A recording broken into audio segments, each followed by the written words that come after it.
flies when you're up there, and it was good.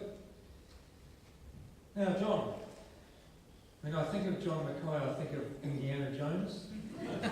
Indiana Jones of creationism, and for some reason, and he looks to me like he's ready to go out and hack out a few rocks and fossils out of the cliff and around the back somewhere afterwards. So that's good, it's in the style.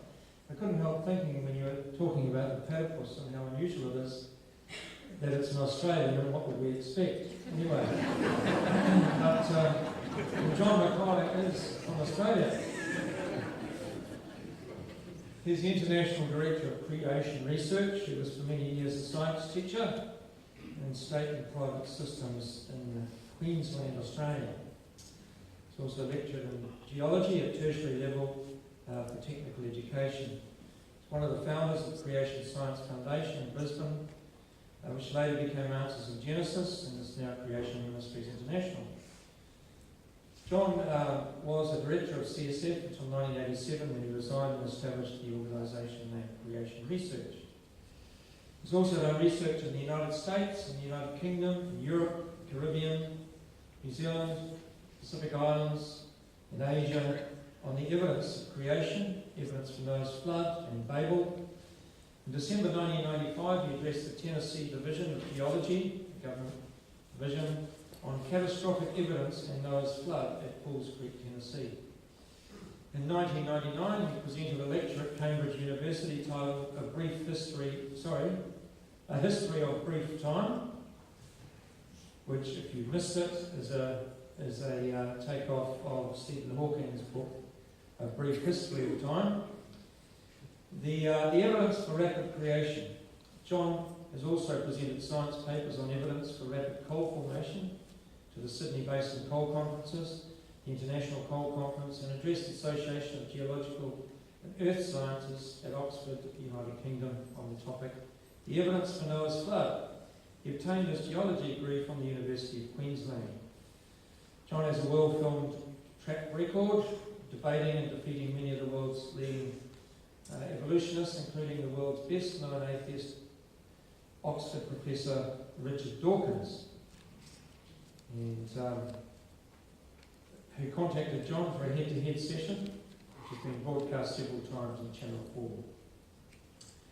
As a result of these debates and John's work on how to teach creation in educational circles, such renowned publications as The Times, the United Kingdom Guardian, the Melbourne Age and the Sydney Morning Herald have featured full-page articles and or 6-page lift-outs of John and creation research. John's 2009 very successful TV documentaries, Darwin on the Rocks and Darwin's Evolution, A Very Unnatural Selection, were filmed around the globe and feature leading creationists. So he's got quite a published career, both in books and in film and in speaking. So you don't want to hear any more from me. Without any further ado, we'll invite John now to come and bring us his 20 minutes. Thank you.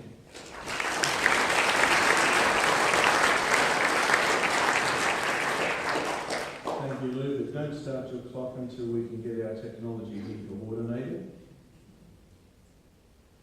Okay, I arrived in New Zealand last week, and since then I've been praying that global warming might be real. It's good to be here. Which one's yours? This one's do mine. Okay, I've got to press my timer too, so I know exactly where I am. Ready to go, Mr. Chairman? Okay, evolution or intelligent design. Let's think about that for a moment, because you see, let's go to a classroom where there is a professor who's teaching evolution and a Christian student who's doodling. And the professor is an atheist, and he believes firmly that he's a monkey's uncle with a bigger brain and less head. And of course he doesn't like the Christian, so he turns and he says, "What are you doing, you great hominid?" And the Christian student replies, showing intelligent design could never happen by itself, Prof. Think about that. You see, the subject tonight is not evolution versus intelligent design. It's actually evolution versus intelligent designer. There's a deliberate difference. So let's see how we go. That PowerPoint is in English code, because if it's in Hebrew, you'd be reading from the right to the left, agree? And you wouldn't understand it at all, most of you. And this PowerPoint was done by an intelligent designer. I'm hereby revealing to you that I created this PowerPoint. I existed before it, I'm not a part of it, I'm smarter than that. And in fact, I've also read a verse in the Bible which is relevant. It's the Bible chapel tonight, so you don't mind me quoting Thessalonians, where Paul said, prove all things and only keep the things that turn out to be true. And I've been invited here for a conference over the next 3 days. The Bible that we're referring to here says all things were made by an intelligent designer, and nothing was made without this intelligent designer. So obviously the atheist prof and the Christian student stand on different sides of a very important divide. So what we're going to do tonight is talk about DNA, talk about life, talk about evolution, talk about the creation of things, and ask that question. You see, some of you are old enough to remember ... The young kids don't learn it anymore because it's SOS code in Morse, agree? You did in Boy Scouts, you did in Naval College or whatever. But of course most people never ask the question, why does ... equal S? When ... doesn't equal 2/3 S at all. And dot's not a third of an S. Where does it come from? There's no doubt about Mr. Morse made dots and dashes do what dots and dashes don't. Agree? Dots and dashes never do Morse all by themselves. So beyond a shadow of a doubt, Morse code is 100% coded information made from 100% non-coding parts. Why call it Morse code? It's very evident the end product has properties that don't come from the stuff it's made of, but we call it Morse code because Morse is the creator. Didn't happen without him.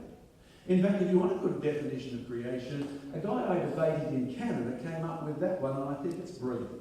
A creation is something that cannot happen by itself. I wonder about planets. I wonder about stars. In fact, all artificial codes prove that somebody existed before the code who was not a part of the code and was smarter than the code.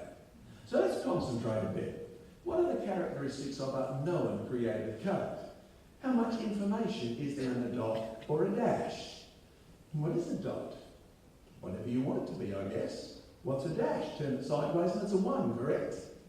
Turn it 45 degrees and it's a /. It's interesting. Information in a created code is not due to the properties of the parts because they hardly have any. In fact, if you want to know the characteristics of an artificial code, the information in the product is always greater than the information in the parts. Or you can put it this way.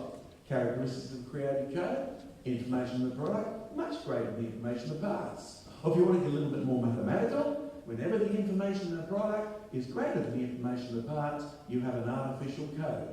Or if you want to get a little more mathematical, whenever the information in the product divided by the information in the parts is greater than 1, you have something that didn't happen by itself. So let's play code detectives. You see, the information in knowing created codes is fascinating. When you have a look at the information in the codes, oops, we just skipped one PM. Oh, never mind. Number 1, it didn't happen by itself. That's exactly the point I'm going to make. Number 2, the information is not in the code. And number 3, the information has always come from outside the code that you use. So there's the question I'm going to ask next. So is DNA an artificial code? Because the theory of evolution assumes it's a natural code that came into existence all by itself. My second question, was the original DNA code a creation? Because you see, Morse was an artificial code, Morse is an artificial code, and Morse came into existence by a creator. What can we learn about DNA? Well, it stands for deoxyribonucleic acid. And the parts are very easy. Every grade 12 biology student knows it's got sugars and phosphates and bases in it.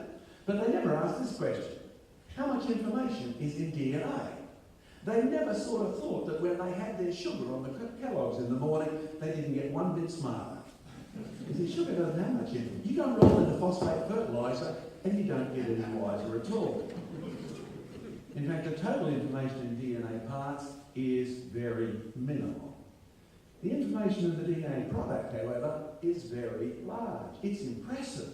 Some of you may remember doing biology where you learned you could write out 100 volumes of Encyclopaedia Britannica and still not exhaust the information limit on a DNA code. No doubt about it, that's a good way of summarising the information in the product. DNA code is much, much, much greater than the information in the parts. But of course we've seen that before, it's the characteristics of an artificial code. When you have information in the product and it's greater than the information in the parts, you are looking at something that has the same characteristics as Morse. Funny thing though, DNA is ultimately composed of elements like carbon, hydrogen, oxygen, phosphorus, nitrogen. And when you study those, do you know what you find? None of them possess the property to make codes. Just like dots and dashes can never make Morse. DNA turns out to be 100% coded information made from 100% non-coding parts. I repeat, DNA is 100% coded information made from 100% non-coding parts. But the interesting thing is, this DNA was created by a copy of previous DNA. So can we link our current DNA? I mean, DNA didn't get created yesterday. Your parents' DNA made your DNA. Where did theirs come from? How far back can you take this? Can we link it to the original DNA? I'm dogmatic. DNA has all the characteristics of an artificial code. By the way, you want a PhD? Run with that, you students, because what that means is we can make a new version of DNA. Once you figure out a smarter, better, or more efficient or different code. It's absolutely artificial as a code. DNA also possesses the ability to copy and repair itself. So let me draw your attention to a new paper. It's all about the discovery of a 3.7 billion year old don't have big words in size. What they're talking about is stromatolites, found in Greenland, and there's the Greenland ones at the top cross sections, the Aussie ones at the bottom. See, good things do come out of Australia, Luke. And so does this. You see, that's my slab of stromatolites, allegedly 3.49 billion years old. Until last week it was the oldest one. Now we're running second. You get up close, you can see the layers. That's what the word essentially means, layer upon layer of muck trapped by the growing organism. And that's the ancient ones. This is West Australia, present day ones. It pays to travel and discover that stromatolites are still here. In fact, Darwin called these things living fossils. The oldest ones, nearly 4 billion up to the present, look pretty much the same. There's no doubt about it. Stromatolites have faithfully replicated their DNA for as long as they have been on the planet. Now, don't get me wrong, I don't believe in 4 billion, but the time doesn't make one iota of difference to this argument. They are no help to evolution. They show their DNA is incredibly stable, and they show that stromatolites have produced their own kind. Which, by the way, is stated 10 times as God's intention for the creation in Genesis chapter 1, and it's accurate. DNA information is also self-replicating. It's self-repairing. Look up a biology course on the hundreds of mechanisms to repair it, but it's not self-originating. You see your DNA from mum, from dad, from uncle, from grandpa, etc. You see, DNA not only has all the characteristics of an artificial and a created code, when you trace it back, it not only possesses those characteristics, it's characterised by the fact that no part of it actually makes codes. In other words, the original DNA information shows all the evidence of coming from outside the system.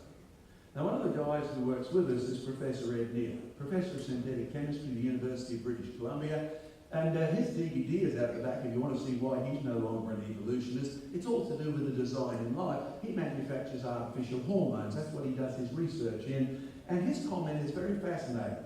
Information anywhere only ever comes from a pre-existent mind. When you find information in the product, DNA, is greater than the information in the parts, you're talking about someone who's a very smart creator indeed. And when you look at DNA, the fact that it has all of these characteristics, you've got to ask who the creator actually was. Well, I'm going to give you a bit of help here.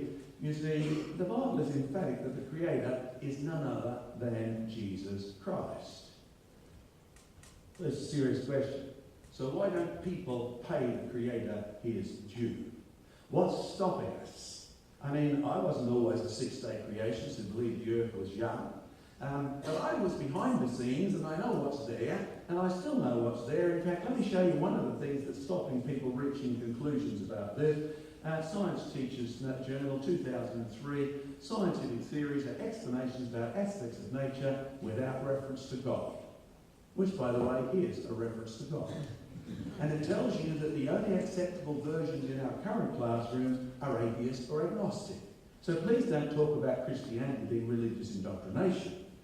The only choice you have in education is which indoctrination you're going to give to the next generation to make them the sort of people you want them to be.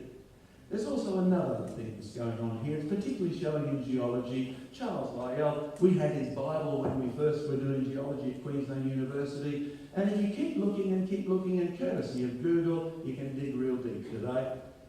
The professor who wrote the introduction to that edition of Lyell's book said Lyell's aim was to free the science from Moses. Now, I wish they'd have taught me that at university, because we made this debate so easy to understand.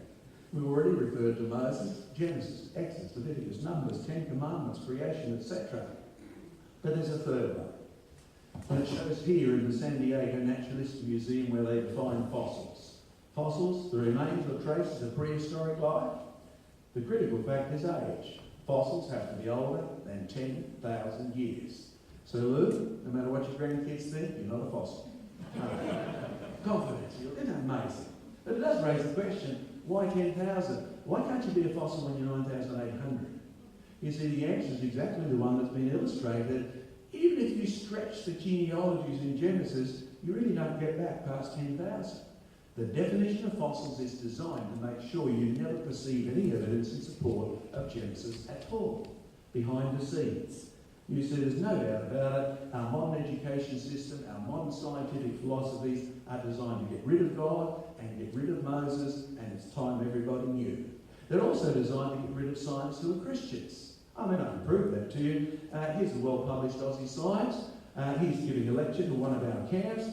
Meet Dr. Ron Nell, look him up on Google. He's got 3 pages of published papers there. Oh, not anymore, though. The papers are still there, but he isn't in the scientific community. You can listen to his own testimony on the DVD out in the book table. He discovered the evidence of a massive flood off the southeast coast of China and became convinced it was Noah's flood and became a Christian. Do you realise the university asked him to politely leave? It's amazing what happens when you take a position on this that's outside the current acceptable behind the scenes. Remove the Bible and truth out of schools so the kids won't even know this. In fact, do so by pretending you are being scientific. Science is any explanation without reference to God. No, it's not. That's absolutely a doctrinaire, atheistic position. Kids need to know. You see, you're doing that in order to indoctrinate them with what is the gross ignorance of atheism. This issue is not science versus religion. Forget it. That's an artificial divide. The real issue here, if you want to produce good scientists in New Zealand, the real issue should be, is this theory correct? Is it false? Is this issue true, right, or is it wrong? Don't be surprised the Apostle Paul wrote to the church of Thessalonica and said, listen, don't believe everything you're told. Test everything. Only keep the things that are true. So what do you say, Mr. Mackay, about Dawkins, who came up with a program to show how DNA could evolve and life could evolve and natural selection worked, or Lenski's Avida program? I asked a computer designer, because I'm not one of them, I asked Stu Kennedy in Glasgow, I rang him today, and said, what do you say about this? And he's got an answer on our website at the moment if you want to look it up, but he's got some interesting comments. If Dawkins were really to simulate the random evolution of information-rich life molecules such as DNA from meaningless matter, he'd have to start with meaningless squiggles, not computer code. He'd have to start with our computer, because the computer has to get here somehow. Not having an intelligent designer to give you a computer makes Dawkins' programs absolutely useless. In fact, Stuart finishes off this way.